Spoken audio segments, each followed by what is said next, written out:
आज हम लोग मानव भूगोल की परिभाषाएं एवं उसकी प्रकृति के बारे में अध्ययन करेंगे।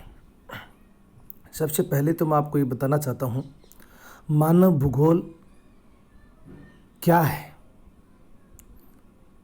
किस प्रकार मानव भूगोल को परिभाषित किया जाए, मानव भूगोल के उद्देश्य क्या है, इन बिंदुओं पर हम आज चर्चा करेंगे।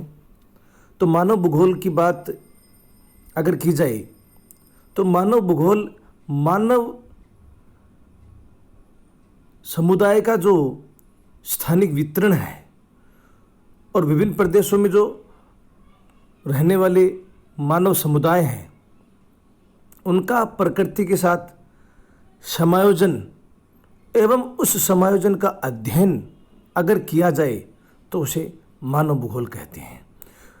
हम लोग जानते हैं कि जनसंख्या का जो वितरण है वह संपूर्ण प्रकृति में समान नहीं होकर के भिन्न भिन्न पाया जाता है।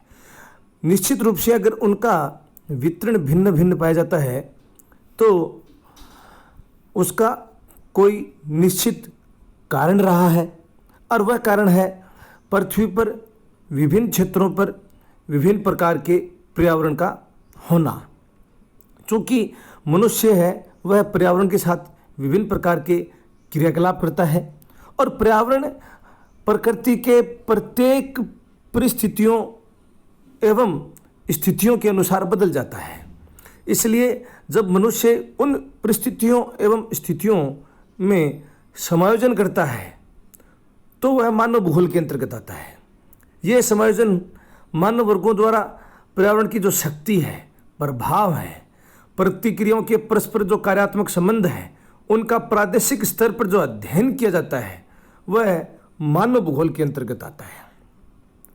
प्रकृति में जो निवास करने वाले मानव वर्ग हैं वह पर्यावरण में यथासंभव अपने अनुकूल परिवर्तन भी करते हैं और इन परिवर्तनों के होने के फलस्वरूप ही वह समायोजन करता है। परिवर्तन और समायोजन दोनों के द्वारा मानव विभिन्न प्रकार के सांस्कृतिक भूदृश्यों का निर्माण भी करता है और इन सांस्कृतिक और प्राकृतिक तथ्यों का अध्ययन मानव भूगोल के अंतर्गत किया जाता है। पृथ्वी पर मूलतः अगर बात की जाए तो दो प्रकार के वातावरण हैं, एक तो प्राकृतिक, दूसरा सांस्कृतिक। आप लोग जानते हैं प्राकृतिक वातावरण है वह प्रकृति द्वारा प्रदत्त है।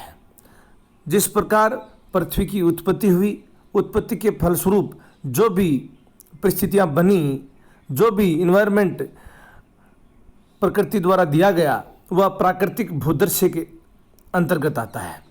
ये सबसे प्रभावकारी कारक है जो कि प्राकृतिक वातावरण के अंतर्गत आता है।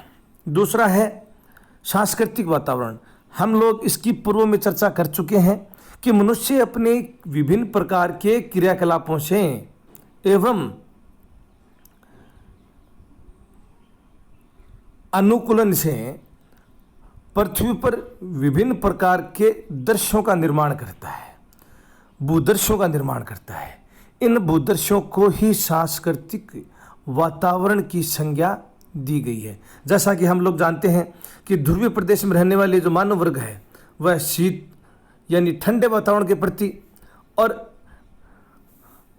मध्य अक्षांश मिड रीजन में जो रहने वाले जो खिरगिज जो लोग हैं जो शीतोष्ण वातावरण के प्रति अनुकूलन रखते हैं। इसी प्रकार विषुवत रेखीय क्षेत्रों में रहने वाले पिग्मी है वह उष्ण वातावरण के प्रति अपना अनुकूलन रखते हैं। ठीक उसी प्रकार मरुस्थलीय भागों में रहने वाली विभिन्न प्रकार की जनजातियां भी मरुस्थल के प्रति अपनी अनुकूलन प्रतिक्रिया दर्शाते हैं। ये इन सभी जो अनुकूलन की जो दशाएं हैं और जो स्थानिक विभिन्नताएं हैं उनका अध्ययन ही मानव भूगोल की मूल विषय वस्तु है।